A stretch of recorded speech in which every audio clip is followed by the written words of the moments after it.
Hello and welcome to my channel. My name is Kelly Gilberry, and I am a certified holistic nutritionist. And actually, with this being the first episode of Diabetes Doesn't Define You, I appreciate you making it out for my very first episode. So here's what the channel is going to be about. We're going to talk all things type 2 diabetes. Probably heard a lot of myths out there saying like, hey, once you get diabetes or once you're newly diagnosed with diabetes, then you're going to have diabetes. You're going to have to take diabetes medication for the rest of your life. But the question is that true? Do you have to take this diabetes medication for the rest of your life once you get diagnosed? Is it, hey, once you get diagnosed, then that's it? There's no more, there's no turning back. I mean, it's get cozy with the medication. Is that the philosophy, or is that how it goes? Or is that totally not correct? And then that is what we're going to discover on this channel. So a little bit about me before we jump into it. I used to be an instructor at the U.S. Naval Academy. And what I did and what they did is they taught me how to take very, very complex information, and they taught me how to distill it down into such a way that leaves little room of interpretation. So that's what we're going to talk about. So that's what this channel is going to be about. We're going to take all the complex information. We're going to take everything that's complicated about diabetes. We don't want to take a complicated subject and make it even more complicated by having all types of scientific words that no one understands. Like, we're not going to be talking about gluconeogenesis and mitochondria. We're going to talk about those types of things, but I'm going to put it in such a way where we're not going to use the big words like glycogenolysis. We're not going to use words like that. We're going to take things and we're going to make things super, super simple. So again, welcome aboard. My name is Kelly Gilberry, and I'll be your tour guide throughout these episodes. And in this one, we're going to talk about, does diabetes actually define you, and is it reversible? So let's dive into it. A couple of things I want you to look out for before we get into it. Number one is, do I have permission with you just to be able to share some stories? These are going to be some personal stories from some things that have shaped me. Just want to know, hey, do I have permission to go and be myself? Yes, got a yes in the chat. Cool. Permission to be myself. Number two is, I'm going to make sure that our conversation today is going to be straight up. It's going to be conversational. So everything that I do from here on out is going to be conversational.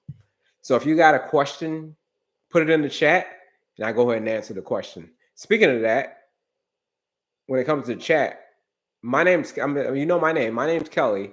So what I want you to do is go ahead and put your name in the chat. Tell me where you're from. Once I start getting some names out there, I'll give you a shout out. All right. So let's dive into it. Next thing that we're going to talk about is a little bit about me. A little bit about me is, a few years ago, well, actually, even before that, lately, I've been trying to improve my flexibility. But it turns out what I've discovered is the only thing that I'm flexible in when it comes to, I decided to go take a yoga class.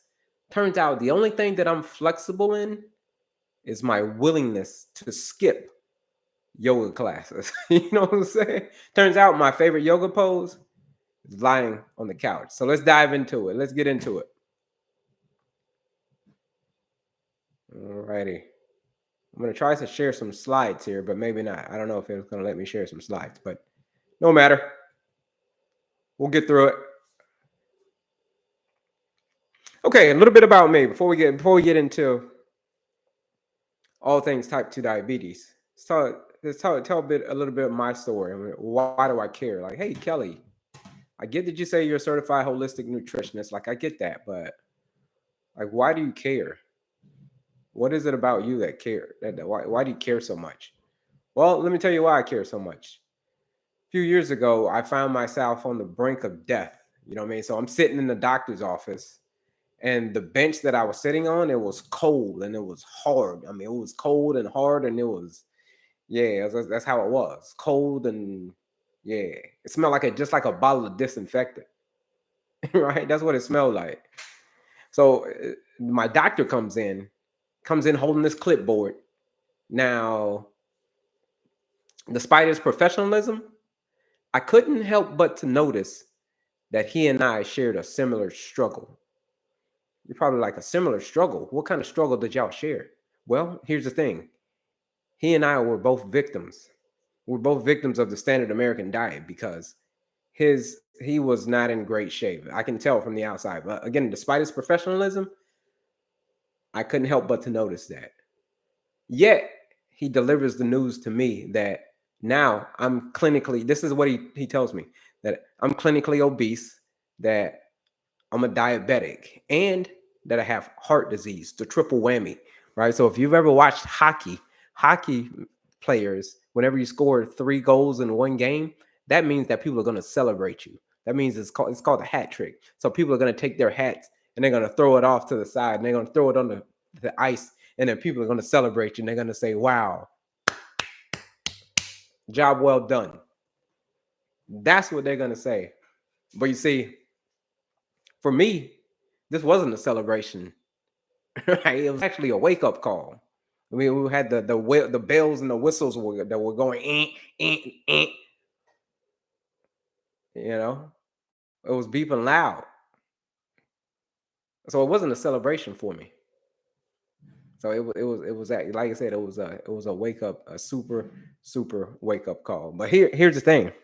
Now, when I got my diagnosis, now I understand why men would nearly have to be on our deathbeds before we go to the doctor, right? Because we're afraid of getting this type of news. Like, hey, listen, you're clinically obese, you're a diabetic, and you have heart disease. I mean, like I said, and then my mother had just passed away months prior from the same condition. That's crazy, right? So then I get all these diagnoses. So quite honestly, I felt fear, I felt anger, and I felt sadness all at the same time. Because like I just mentioned, my mom had just passed away literally from the same condition months prior. Right. So that's why I felt all of that at the very same time. Here's what I learned. I learned to do research. After my mother passed away, my mother came to me in a dream and told me that I had the ability to be able to help other people heal. But I'm like, well, what does that mean? How do I have the ability to help other people heal if I'm a diabetic? I mean, this is what I just get diagnosed with: having diabetes, having heart disease, and being obese. Like, what do I know about healing anybody? So this is what I'm trying to figure out. So for months, this dream didn't make any sense. So I'm at the same time, I'm trying to figure out what caused her death. Like, why did she pass away? So the more and more research I did, the more and more I kept getting pointed back to the food. So I was like, kept getting pointed back to the food. What does it mean to get pointed back to the food? So the more and more research I did, kept saying it's the food. So I found out that when the diet is wrong, medication is of no use. But when the diet is correct, medication is of no need. So that's what I discovered. Now I discovered how my mother ended up passing away from this condition. It's because this is a lifestyle related condition. So I said, wow, okay. This is a lifestyle related condition. If it's my lifestyle that caused the condition, could it be the same lifestyle that will get me out of the condition? So this is what I'm thinking. Yeah, that's what I'm thinking. So that's what I decided to follow up on that. So I started doing mad research. And the more and more research I did, like I said, it's the food, Mr. Food and your lifestyle. Now keep in mind, I'm a diabetic. I got heart disease and I'm obese. So I decided to first go on my own journey to first transform my own health, reverse this condition. The more research I did, I found out yes, this condition can be reversed. So that was in 2021. That was my mission to put this to the test. Is like I said, and this was the question that when we first started. The question is diabetes reversible or is diabetes a lifelong sentence? That's the question. So I wanted to put that to the test. I wanted to put that theory to the test. So let's go through it. It's going to be a three-part process that I'm going to take you through. In this three-part process, here's what I did. I put that to the test. I decided, you know what? This is a lifestyle related condition. Could it be my lifestyle that will get me out? So let's go. So the doctor wanted to prescribe me that medication. I said, you know what, doc? I think I'm going to pass on that. I found out that I needed to diagnose my own self. You're like, well, what does it mean to diagnose your own self? This is what I discovered. When they gave me the medication, the doctor said, hey, here's that medication. First thing that they're going to do is they're going to diagnose you. Just like they diagnosed me, being a diabetic, having heart disease, and being obese at the very same doctor's visit. You know how when you go to the doctor and you get that diagnosis, because like I said, the fears that I was validated with all of these chronic health conditions, metabolic syndrome. And you're like, yep, man, yeah, I knew I should not have come. I knew I shouldn't have come to this doctor's visit because this is exactly what I was afraid of. Right? It's the moment that, but that's you might think that that's the end, but that's actually kind of the beginning because that's the moment that you realize that and acknowledge that your health isn't where you want it to be. That's when you acknowledge that. So now it's time to do your own self diagnosis.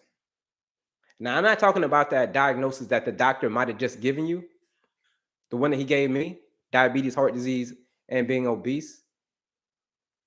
That's not what I'm talking about. I'm talking about taking an honest, raw, hard look in the mirror at yourself and discovering the patterns and the habits that have led you here.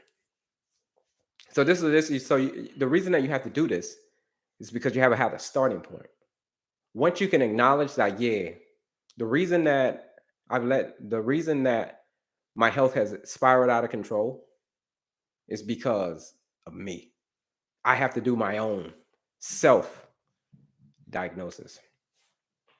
Now, with the discovery, you have to once you discover that, and you're in the mirror and you say, yeah, the reason that my health is literally spiraled out of control is because of this, right?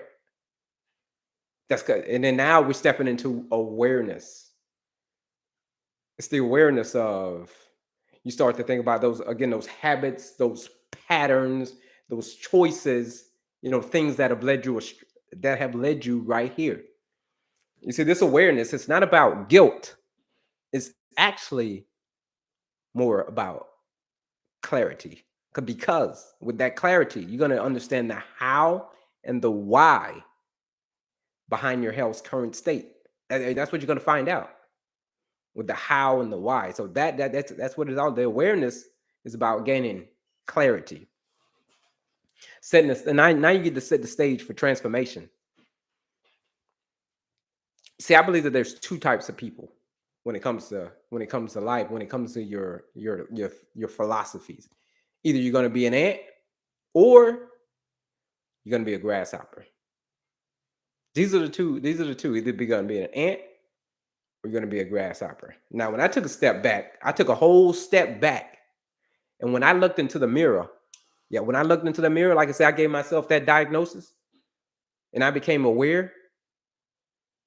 I became aware that I was a total grasshopper. You're like a grasshopper. Well, what does it mean to be a grasshopper? Well, here's the grasshopper mentality. The grasshopper is a person who hops around in life without a plan, going through, jumping around through the high grass, saying, wow, the weather is beautiful. This is a beautiful weather. Let's go out. It's the summertime. So be out having a good time, enjoying yourself, and just enjoying the beautiful weather. Play your flute. All right, this is the grasshopper mentality. So that was that mean in real life. That means that I'm gonna eat whatever I want. This is what I was doing. I'm gonna when I got diagnosed with all these conditions, I'm gonna eat whatever I want, whenever I want, however I want. And nobody's gonna tell me different. When it comes to giving up my double cheeseburgers with extra pickles and a small fry from McDonald's, are you crazy? I'm not giving that up. Yeah, I thought that way until something broke. Then I go to the doctor for a bailout plan. Right, so that's what it means to think like a grasshopper. Now, on the other hand, there's the ant. The ant is very, very diligent in the summertime because she is storing her provisions in the summer to prepare for the winter because she knows that a storm is coming. So you see, she's planning ahead. This is the philosophy of an ant. This is the mindset of an ant. But now, the grasshopper, on the other hand, is laughing at the ant. While the ant's working in the summer to store her provisions for the winter because of that storm, she knows that it's coming. The grasshopper is laughing, saying, hey, what are you doing working? It's the summertime. You're supposed to be out enjoying yourself, having a good time, enjoying the beautiful weather, playing your flute. But you see, guess what happens to the grasshopper when the winter time comes? Right? He perishes, right? He runs out of food and he ends up starving to death. While the ants, oh, they have plenty to eat. They have plenty to eat while the grasshopper starved to death. So that's the two mentalities, right? The ants think like an ant, or you need to think like a grasshopper. Grasshopper, again, they hop around in life without a plan. That's what I was doing, especially when I came to my health. So that is why I ended up with going to the doctor and getting diagnosed with heart disease, being a diabetic, and being obese, all at the very same doctor's visit. Now, with this insight, and so that's the insight that you get. And here's a silver lining. Now, you realize that if you have the power to change, this is what I realized. I realized that if I had the power to change my health for the worse, then guess what? On the other hand, I can also change my health for the better. It's like a double-edged sword, right? It's called two sides of the coin. All work. This is what I found out. Work is a two-sided coin. It's a two-sided coin. Is flip it one way, it's working on you. Flip it the other way, it's working for you. And so all work. This is what I found out. So that is the insight. So if you have the power to change your health for the worse, you also have the power to change your health for the better. So this is the insight where you realize with this insight, you realize is you get to the point where you're like, man, I need to change my health. It's not for me wanting to change my health. That's not even it. Right now, it's downright necessary. This is the point where you got to get to where it's like it's downright necessary that I got to change my health for the better. So that's the insight, folks. So that's the diagnosis. You diagnose yourself in that mirror and realize the habits and the choices that have led you here. So now you're probably asking, like, okay, well, great, Kelly, thank you. Well, what is diabetes? Wait, what is it? I know you said the name of this title. The name of this is called what? I mean, well, it's called diabetes doesn't define you. So let's find out if diabetes doesn't define you. Like I said before, I was a diabetic. keyword is was, heart disease and obese, the triple whammy. So I found out that these are lifestyle related conditions. So if it's a lifestyle related condition, then it's your lifestyle that's going to get you out of it. So let's talk about what diabetes is. Like, well, what is diabetes? Let's dig into it. If you're diabetic and then somebody just say, hey, doc, what's it mean to be a diabetic? And then they give you type 2 diabetes and they give you some crazy over the top answer. And you're like, man, I still don't know what it is. Like, what is it? And like I told you before, my job when I was an instructor at the academy is to take things that are complicated and to make them as simple as possible. So here's what we're going to do. I'm going to simplify the heck out of what diabetes is, type 2 diabetes in particular. Okay, type 2 diabetes. Our body is made up of trillions and trillions and trillions and trillions of cells. Every cell in your body comes in contact with a specific hormone. And that specific hormone is called insulin. So, what is insulin used for? So, whenever we eat, they are basically three things that you're basically eating all the time. Whenever you eat, either you're eating three macronutrients, either you're eating a carbohydrate, you're eating a protein, or you're eating a fat. Those are the three. So carbohydrates, proteins, fats. Those are the three macro, because these are the big macronutrients: carbohydrates, proteins, and fats. Now, the human body is designed to run on glucose, which is blood sugar, or AKA whenever you eat a carbohydrate, this is where when we say blood sugar. So carbohydrates are, breads, pastas, sugars, things of that nature. So whenever we eat that, our body will send out a signal. But even before that, let's go back to the carbohydrate. Let's go back to the fats and the protein. Now there are essential proteins. Every cell in your body is made up of protein. So these are essential. You've probably heard the term essential amino acids. That's a fancy way of saying the required protein that you need, right? And when someone says essential amino acids, essential meaning that you need them. That's what the word essential means. Now, if it's essential, you can only get that from an outside source. You can only get that from the food that we eat. It's essential for us to get it from the food that we eat. Now, there's essential proteins and also there's essential fats as well.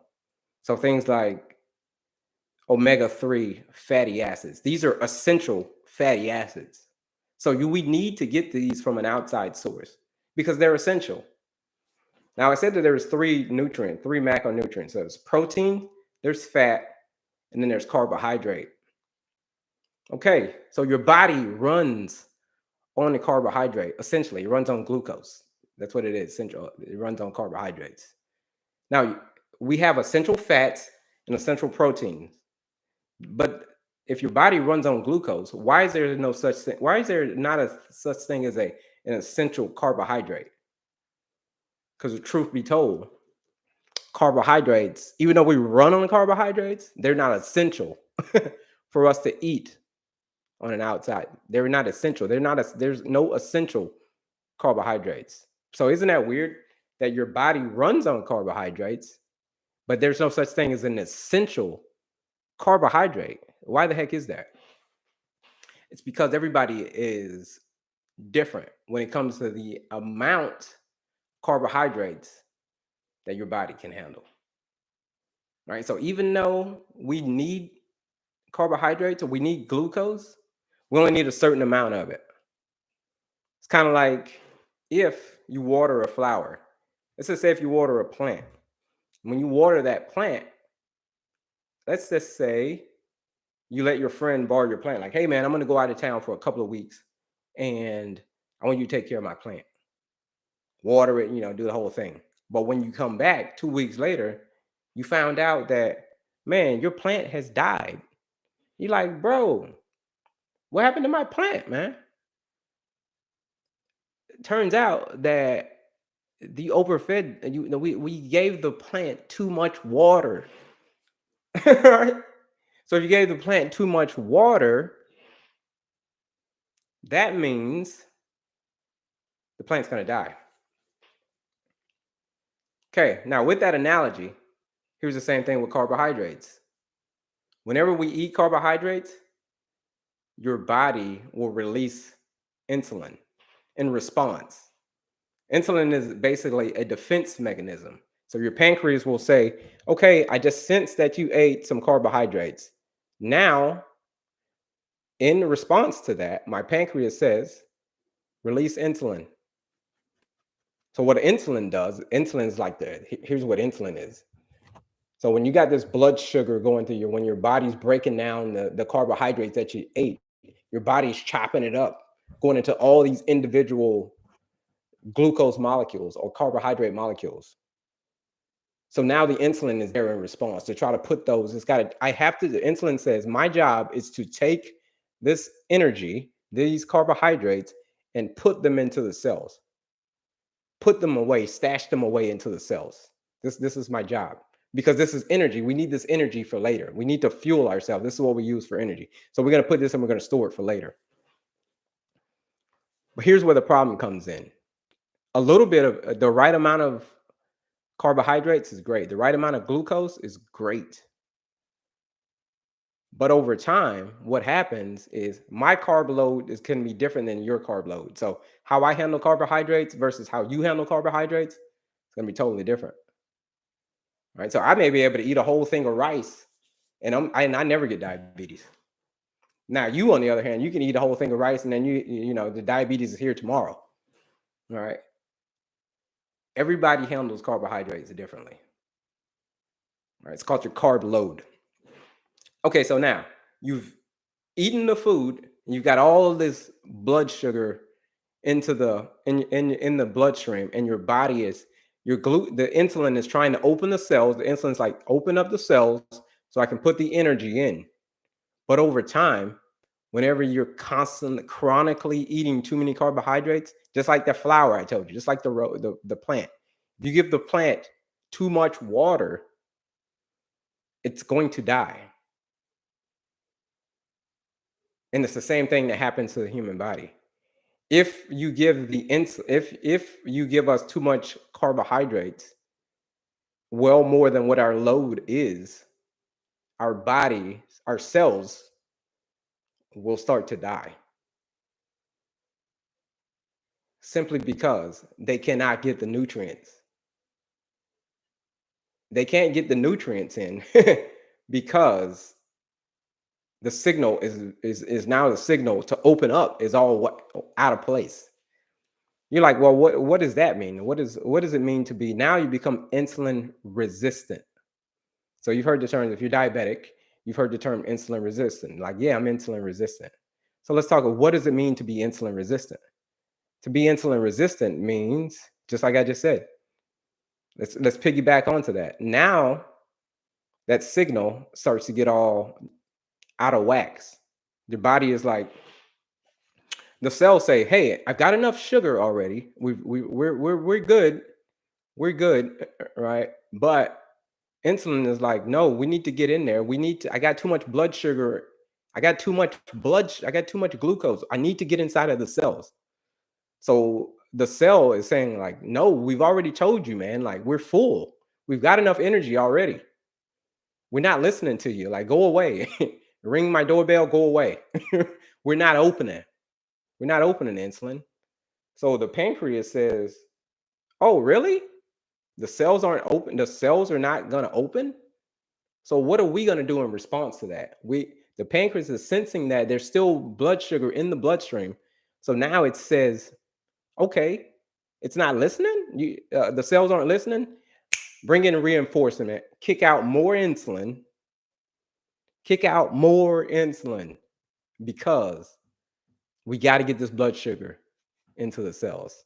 So that's the response. That's the body's response. If I've already got high blood sugar, my body's response is to put out even more insulin.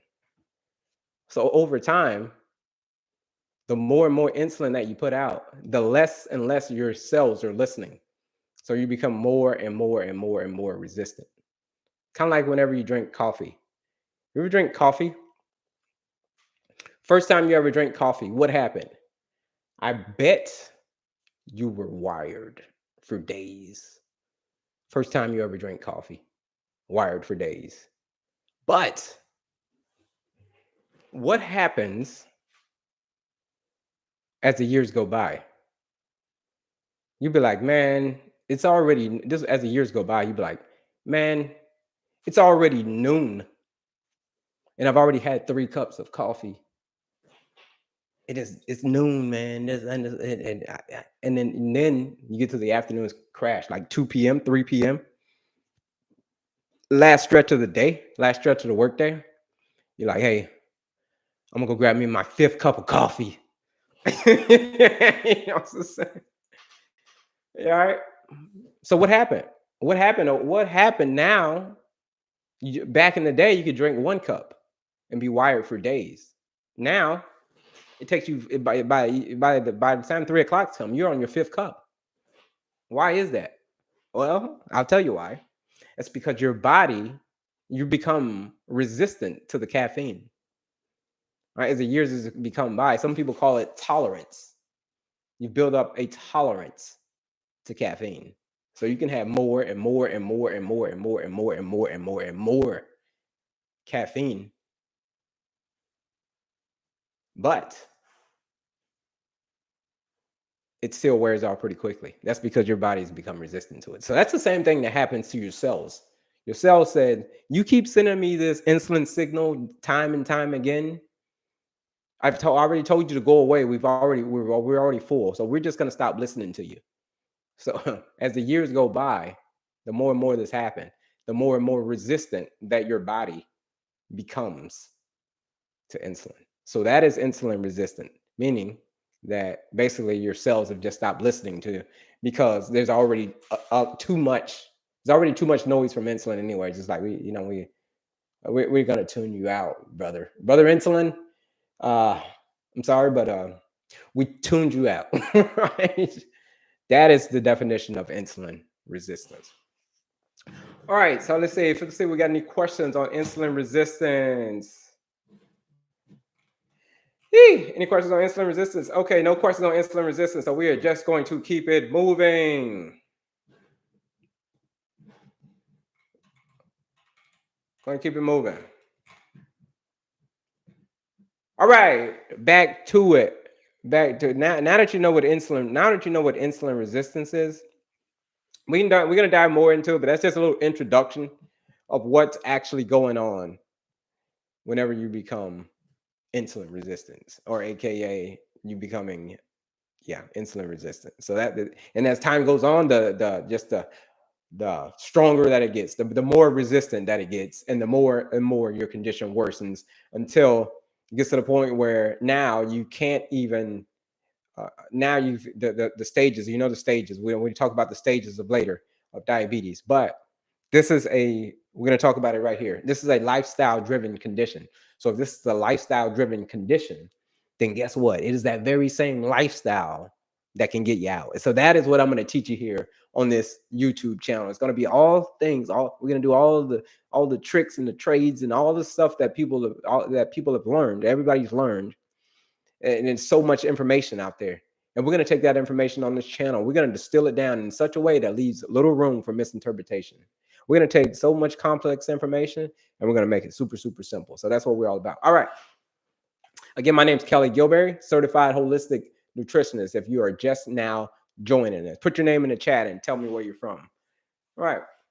So before, when I was a diabetic, when I had heart disease, when I was obese, the next thing that once you get the diagnosis, the next thing that the doctor is going to give you after you get your diagnosis is a prescription.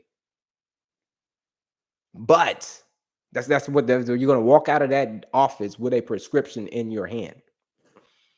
However, today marks a departure of that routine. We're going to switch that up, and we're going to switch that up, and we're going to flip the script on type 2 diabetes with real talk and lasting change. So it's a different approach that I like to go about. It's a it's neglected. People like to neglect this form of medicine. But the medicine that I'm talking about, that is called lifestyle medicine. Lifestyle medicine goes a little bit something like this. So here's what I believe. I believe, and I know that it should always be lifestyle first, medication second. Hear me out again. Lifestyle first, medication second. That's that. Because without these pillars that I'm going to teach you about when it comes to lifestyle medicine here,